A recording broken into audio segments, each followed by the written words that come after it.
what our company does is that we analyze very complex system interactions and we simplify them into easy to understand decisions. So basically, what we monitor at the moment, we monitor mobile networks and we monitor mobile radio interfaces. So it allows an operator to get real-time understanding of what's actually happening within his network. Because as we're all aware, there's a huge impact of the smartphones on networks. There are a huge amount of data upon networks, causing huge amounts of call drops, causing disconnects, causing slow download speeds. And why is this? And 80% of the time it's because of problems in the radio environment. So operators need real-time visibility of what's happening in their radio environment, and that's where our platform comes in. So our platform can give that visibility to operators. So currently they're relying on drive testing, so they're requiring on people to go into a van, drive around the network, take a snapshot of the network. There's obvious problems with that, and that they cannot get into private spaces like here. And also, it just as soon as they take that snapshot, it immediately goes out of date. So with our system, it's a real-time monitoring solution, so you can see immediately what happens when an event like TMF Forum comes to town, and you can see basically what's the impact of on your network when all of these smartphones hit the network. So that makes it easier for carriers to kind of identify problems and maybe put more support towards certain areas? Easy to understand what's happening in the network. So exactly identify what type of problems they're having, whether they need to deploy more base stations, whether they need to adjust the configuration settings of those base stations, but it also gives in-depth visibility of what's happening to the individual users within their network. So we can see that if you're having issues on your network, we can drill down into your individual call and see for this individual customer exactly what happened to him.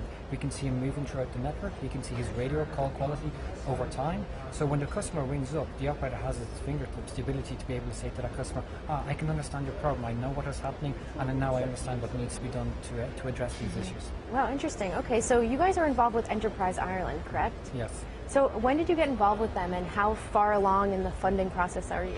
Sure. So my name is Mike, I'm the CTO of Verios. We've been involved with Enterprise Ireland since basically the inception of our company.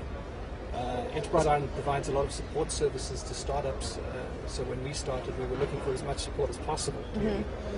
They've given us fantastic support in terms of training, in terms of connections into the financial industry, and basically that's what they do, is they give a good step up for a startup in Ireland. It's one of the best places in the world to actually start a startup. You think? Absolutely. Tell me why.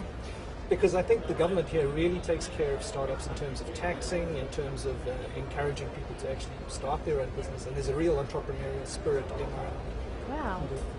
Just on that, like I've worked in mainland Europe, France, Italy, Sweden, UK, Germany, and I can only say that I would have to agree, I'm Irish by birth, but definitely Ireland is an attractive place to set up a business, both from their corporation tax point of view, but also from the fact you've got a lot of high quality skilled people here in Ireland. So like I had the opportunity to set up elsewhere, but definitely like Mike is from South Africa, and again both of us could see the opportunities in setting up companies in Ireland.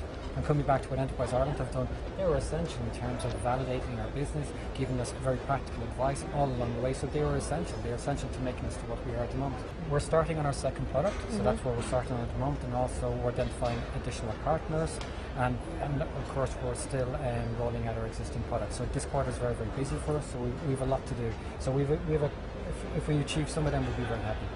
We've got a couple of things rolling within Ritsu right now as well, in terms of customer exposure.